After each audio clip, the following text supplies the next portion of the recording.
Eto, naku-question na din yung idol ng mga DDS na si Sara Duterte. Ano po ang question? Napapansin ako, panay ang gala, panay labas ang bansa, no? Kung dati ho, mga bossing, ang sinasabi nila kay Pangulong Bongbong Marcos, naku po si Bongbong Marcos, puro labas lang ng bansa, panay gala lang, no? Kung saan-saan lang nagpupunta, eto ang Vice Presidente. Mukhang napaaga na uyata yung pangangampanya.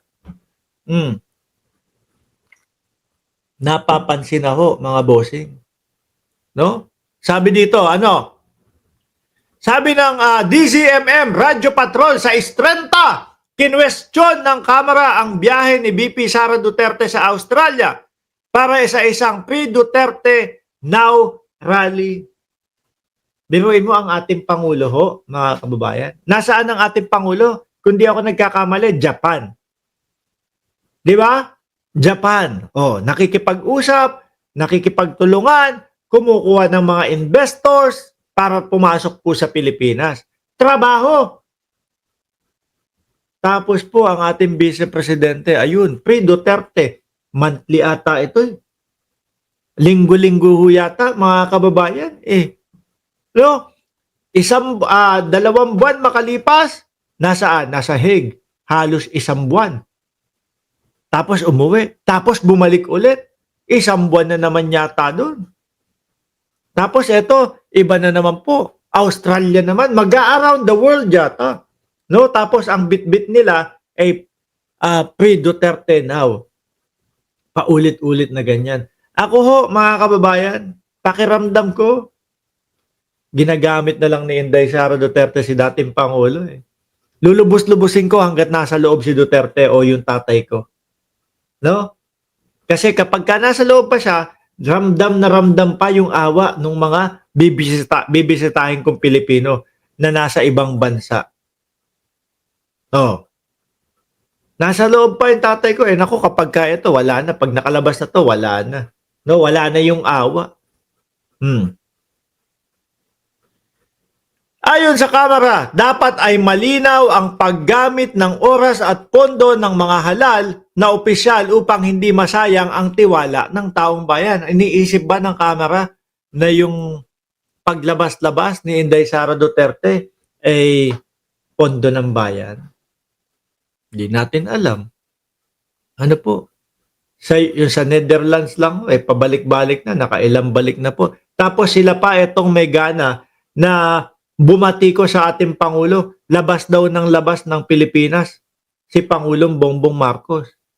Hindi nila alam, nagtatrabaho yung tao. Eto, wala silang masabi. Mag-around the world yata, bit-bit yung slogan na Free Duterte now, Sara all. Sana all naman talaga. Ikaw naman ba? Magpaikot-ikot? Siguro, napapaisip na ho ang Kamara. Ano ba? Around the world na ginagawa nito. Parang ang dami naman yata ang pondo nito. Parang hindi naman yata nauubusan ng pera ito. Nagkano lang daw ho ang sweldo ng Vice Presidente. Sabi ni Neng Gigi, reason niya, yan, pag-travel para magnakaw. Para magnakaw ng pera, palabasin, marami siyang expenses para makapagnakaw pa siya. Sabi ni Neng Gigi. Sabi ni Jing Cruz, si Sara nagre-recruit ng mga member para, kunwari, madaming suporta. Nagre-recruit daw ng mga member. Sabi ni Eddie Restoles, Boss Mark, isa rin ako sa bumaklas ng suporta sa mga Duterte sa 2028 kay DND. Secretary tayo, Gibo Teodoro. Yan. Di ho ba? Nagigising yung mamamayang Pilipino Kaya yung pag sinabi nila 32 million pa din ho sila, ba't sinama mo na, ganun sabihin nyo, ba't sinama mo na naman ako dyan sa bilang ninyo? Hindi na ako nakasuporta sa inyo. Nagising na ako, natauhan na ako. Di po ba? Palabas-labas. Sana all. Mapapasana all ka na. Saan kaya ang susunod, mga kababayan? Tingin ko dito, maagang pangangampanya to No? Tingin ko lang naman ho, mga bossing, maagang pangangampanya sa 2028. para mailabas si PRRD. Eh, kapag ka naging presidente ako, isang sabi ko lang sa ICC, labas na yan. Diba? Sabi ni Ma'am Princess Paris na kulay blue ang pangalan. Pera ba ng bayan ang ginagamit ni Sara Lustay sa pag-travel niya?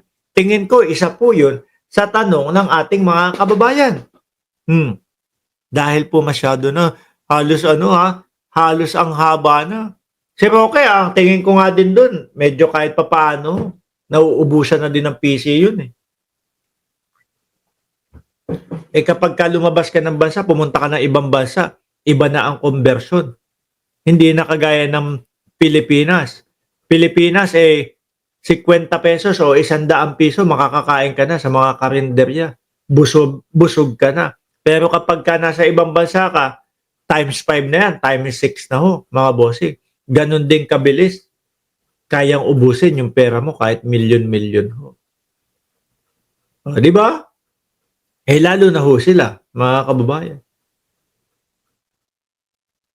Travel doon, travel dito, tapos ngayon Australia. Saan kaya yung susunod? Qatar, UAE, Iran.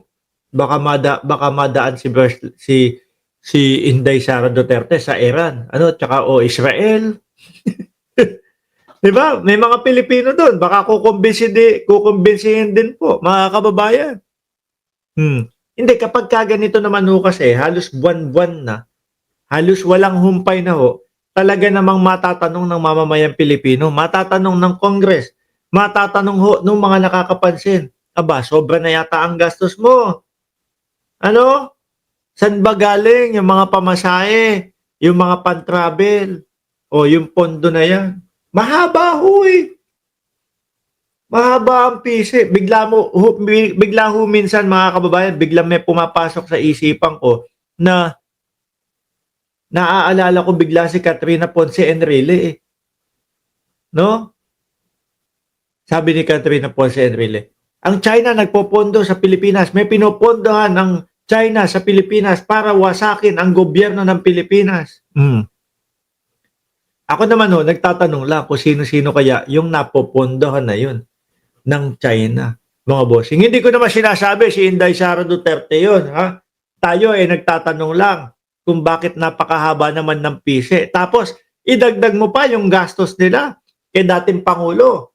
Base doon sa sinabi ni Trillanes, 150 million per month. 150. Sa 2 buwan, may 300.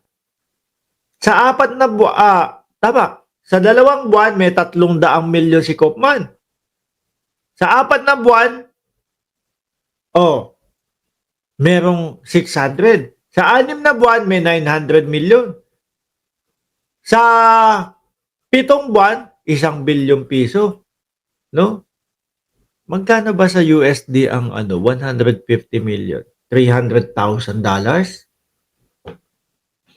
Grabe naman laki. 300 o kung sabihin na natin 55. Naglalaro sa $250,000 to 300,000. Ako naniniwala ako dyan, mga kababayan. Bakit?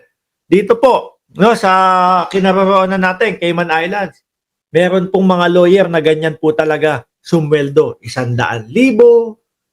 Mapapanganga na lang ako, gagano lang. Sasabihin ko, ang ganda ng bahay mo Diba? Minsan magpapatrain sila sa bahay na. Oo, ganito. Magkano renta mo dito? Sabi, parang 10,000. 10,000 Caymanian dollars. Naglalaro ho yun, mga kababayan, sa 650,000. 650,000 pesos ho. No? Sabi ko, bakit hindi ka nalang bumili ng bahay dito sa Cayman Islands? Ang laki pala. Naku, hindi naman ako magtatagal dito, mga ilan-ilan lang. Ba't ako bibili? Yung iba kasing mga milyonaryo, mga bossing, gusto nila palipat-lipat po sila. No?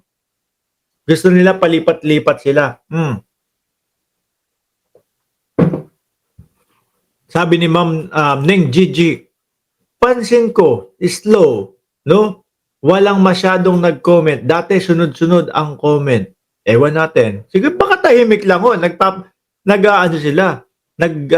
pinag-aaralan nila yung co-comment nila. Sabi ni Sir Maxip, ayaw nang magtrabaho ng BP pero sumasahod galing sa tax ng taong bayan. O isa din yan sa hindi natin masisisi ho, mga bossing, di ba? Yung mga ganyang iniisip ng mga kapwa natin Pilipino.